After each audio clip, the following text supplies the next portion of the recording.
Hello there. I have no idea what time it is. Well, I know what time it is here. I don't know what time it is for you. Sam Joseph from Hawaii Pacific University.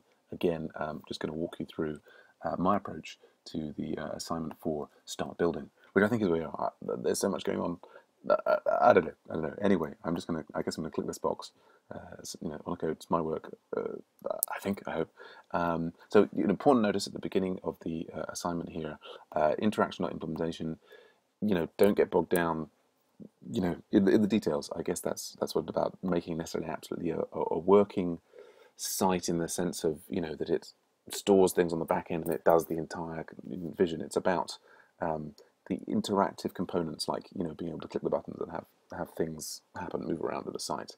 I guess is the idea. So they've recommended these prototyping tools.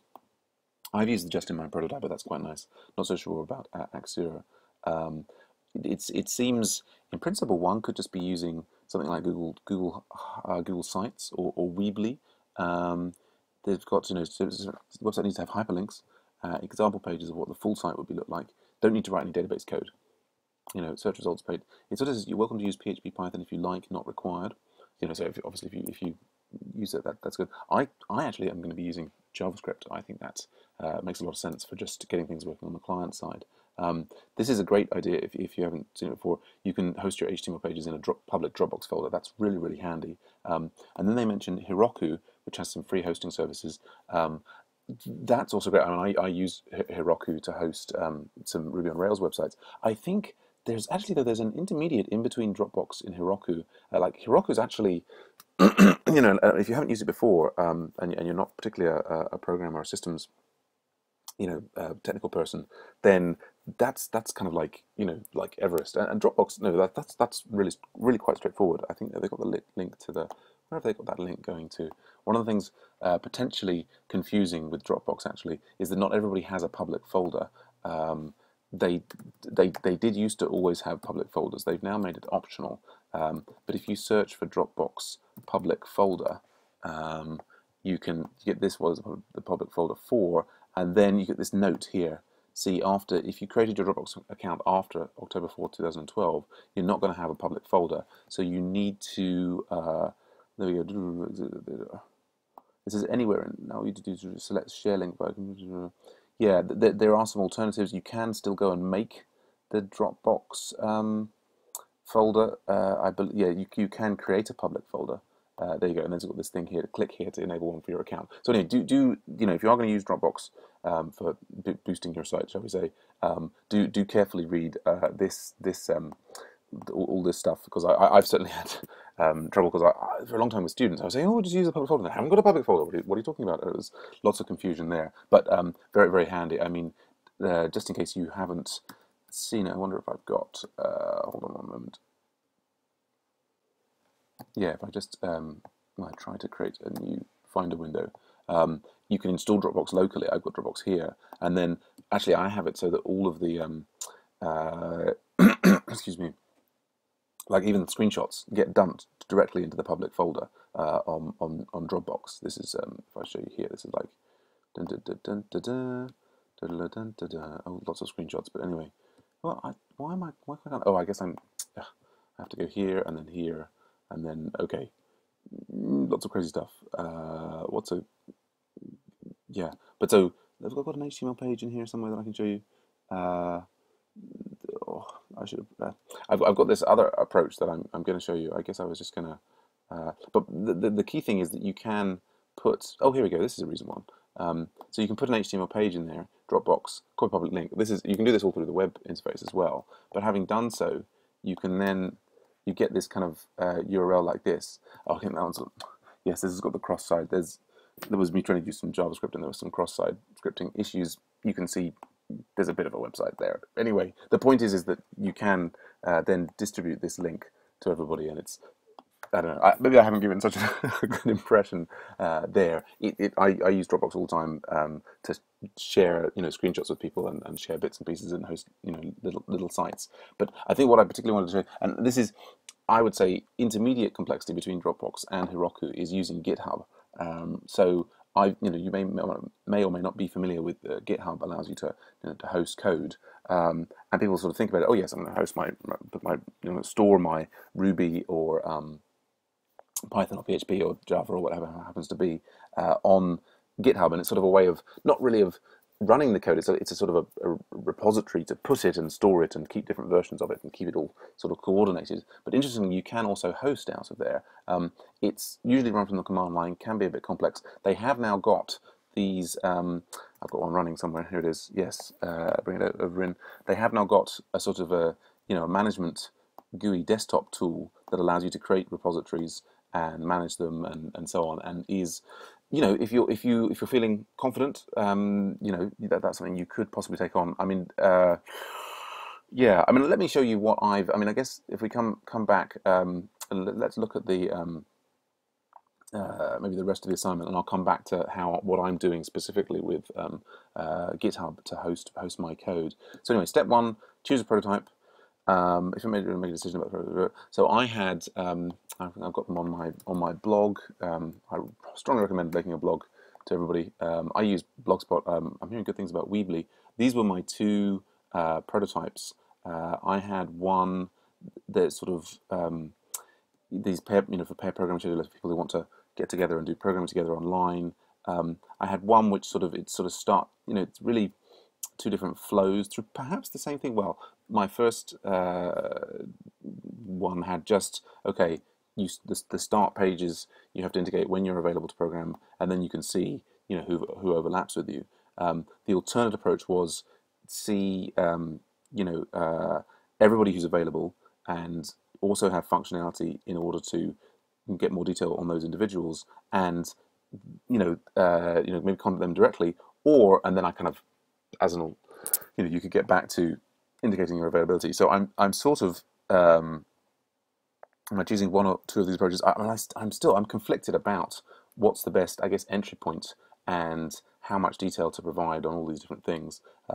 I'm gonna start with, I guess, yeah. I'm kind of conflicted. I guess, yes, sensibly I should be picking one of these prototypes, one of these two prototypes. Really, I kind of have all these ideas from them that I'm going to try and implement together. Maybe that's probably a bad thing to do, but in some ways, my needs for developing the project, at least for me, outweigh doing things by the letter of the assignment. So then it's got make a development plan, and that's all very well and good. I think we're all overwhelmed from it. It is good to have plans. I guess the key thing here, sensibly, to use a Google spreadsheet is a great idea. One of the things I like about Google spreadsheets is I can kind of go to drive.google.com. I can say I want a spreadsheet.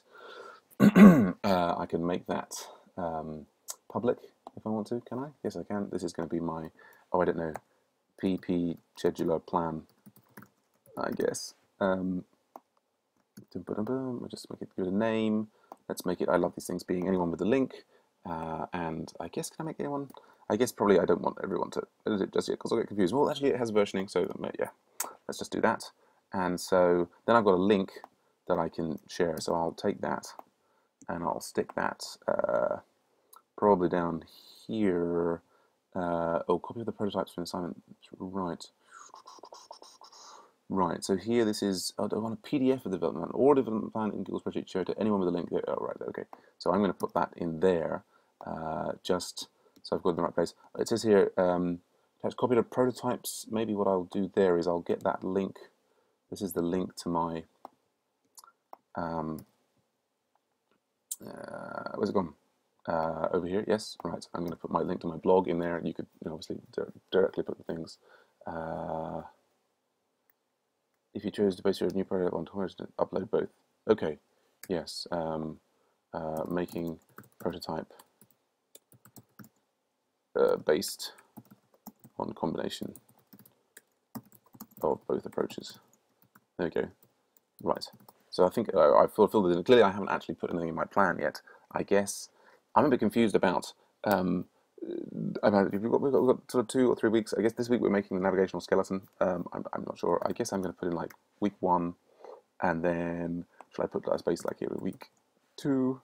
I'm confused here about how many weeks should I plan. I mean, my project is, I hope, going to go on over the whole summer, and Anyway, let's put that there. So we've got, and then I probably want these to be, stand out as headings, like so. I don't know. So we've got, I think we've got navigational skeleton.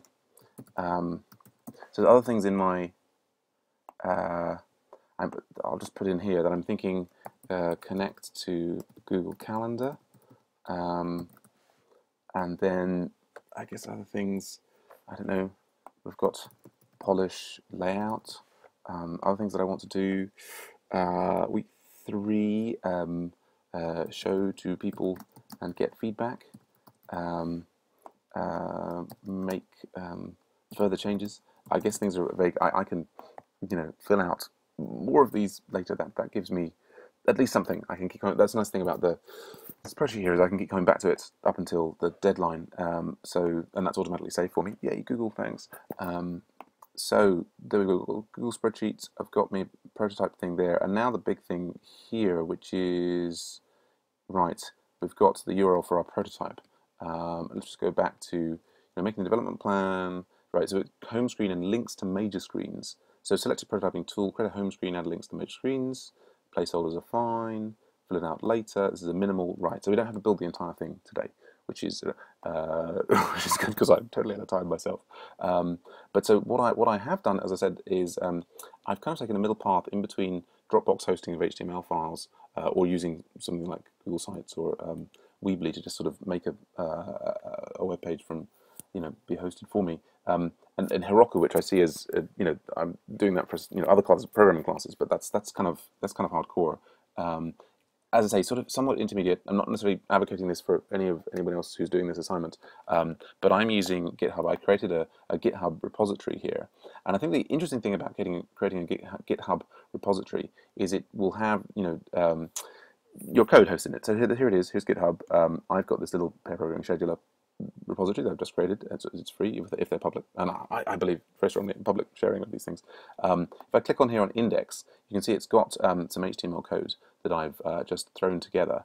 What we can also see is we've got the history, so we can see actually there, and these are different messages. When I initially sort of put it in here, this was my first version, and then I said, right, I'm going to make some changes. And then now, I've added actually like a calendar thing in there, and that's really handy. But basically, the key thing that what GitHub and other things like SourceForge and Bitbucket do is they store all the different versions of changes, which is really handy when you're working something and then it breaks and you're like, oh no, it was working before. And you can go and look back and see what it was previously. Just absolutely huge.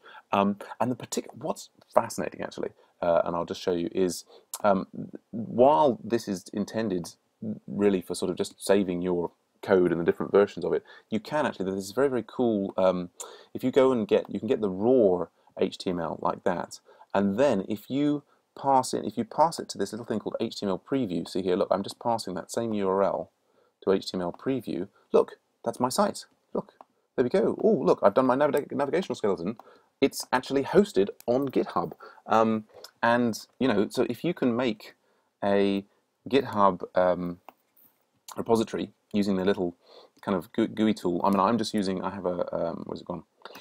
Over here. I've got, oh, that's the wrong thing. This one. Here it is. Can I make that bigger? So this is just, I'm just, editing my HTML directly in, a text editor there and playing around with the things. Actually, as it happens, I'm using jQuery UI, which rocks pretty hard, by the way, just to make the different widgets and so on. I found so there's actually a great jQuery UI, and actually, what do I do with it? Let me go and find, there was a great tutorial. I found it, yes. So actually jQuery themselves have got this learning jQuery UI and getting started, and I'm having a lot of fun with it, and look, data pickers and things, yay! Just what I need for my project. So they've got a lot of widgets. Actually, I'll show you the jQueryui.com, the main site, has just got lots and lots and lots of demos of different kinds of widgets of different. There's the date picker, and you've got, oh, I don't look like I can sort things. It's got all this stuff, and it's got the demo code, and so on. So it's sort of, even if you're not that familiar with JavaScript, in principle, Well, anyway, I mean, this is I'm reasonably familiar with JavaScript, and I want to learn more jQuery. So this is makes sense for me at this time. Whether doing this, I think I don't need to say it again, do I? Potentially complex, the Dropbox or other things might be much simpler, but this is the way that I've gone. And as well as this HTML preview thing, which allows you to see a preview, you can also get set up with Google. No, was it not Google? GitHub Pages. There have and that's actually intended to allow you just to sort of host some documentation associated with your project, information about that there, and you can make your little pages to sort of say, oh, this is my coding project. What you can also do, which I think is quite interesting, is you can take your, so if I go back here, this is my pair programming scheduler. You can take your whole repository and you can basically mirror that onto your GitHub Pages, which is what I've done, and that gives you a nice URL. So I've got here, like Tat and Saka, this is my username on GitHub.io, pair programming scheduler. I've now got, look, this is my link that I'm now going to share here somewhere. Where's it gone? There it is. Right. So that's my link, and that's because I don't know who knows how the where's it gone? This HTML preview one is going to get sort of mangled and it's a bit long and so on. You can actually, I mean, the DH pages again. That's another little level of complexity. I don't know. Come on Skype and I can maybe help you get set up with that. It's pretty cool. But I just found this this calendar widget. I mean, there's just everybody's doing jQuery. I mean, I was just looking through. Where was it? I was particularly interested in calendar plugins. I found just in basically 10 jQuery time picker plugins of different things, and I was looking through there. Oh, that's interesting. Oh, that's kind of cool. Well, yeah. And then I found that they had the full calendar one, and I've just pulled that in, and that code there is there's a couple of libraries, and then what's it to get the calendar? Here it is. This bit of JavaScript there, and that there. That was my calendar. Woohoo! So I think, to my surprise, I've actually completed the assignment there. I wasn't sure I was going to have time to get to that. I think that's everything that we have to. Yep. So I've got my site there, which has got my. Should we go back and have a look at that? That's that thing that's not working here. So at the moment, I've just put these things into tabs. I'm not sure if this is really the navigational skeleton that I want. It's not really reflecting my prototype at the moment. Given that I can get this calendar widget, I guess I'm tempted to put the people in there, lists of them. I don't know. I may split this out anyway. But so I've got these. This is my date picker. So yeah, navigational skeleton. I think I'll want to add more kind of press for time. But there you go. So I guess I have. Let's have a look here. We can have a look at navigational skeleton. Yes, I'm probably not going to get above and beyond there. Hopefully they'll say the major navigations are present. I'm not sure. Okay, so I think I'm actually ready to submit for grading. I guess I will just do that live in front of you guys. Look, you saw it there first. Goodness, review your work. Oh, okay. Do I want to do that? I guess maybe I do. I guess maybe I should be looking at the syllabus and calendars to see what's coming up. We've got assignment 2, 3, 4, start building. That's what we're doing now. Assignment 5, getting it ready for testing, and assignment 6, user testing. Right. So I'm not sure. I guess in our calendar thing. So this is going to be. So week 1. This is what we just did. So this is. Now what's this? This is start building. So then we've got week 2 is that ready for testing? And then we've got. I think one thing actually would be awesome would be like a button in Chrome to just make 2 tabs go side by side, so you can see them side by side. That would be really useful. Ready for testing. Go over here. 6. That's user testing. And ready for testing. So maybe I've got too many. So that's user testing.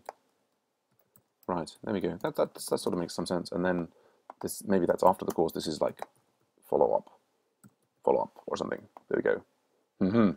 Yes, I'm gonna need to come back to this there. But fortunately, because I've linked it to Google Docs, then that sort of works, I think. Right, so that was the upcoming things. Oh, and this is now, I guess I just go through and double check that all of my links work there in the way that I expect. Yes, link to blog, link to scheduler, and link to my prototype. And yeah, I've submitted. Excellent. Well, good luck this weekend getting your assignment 4 in. I hope I might have been some help there.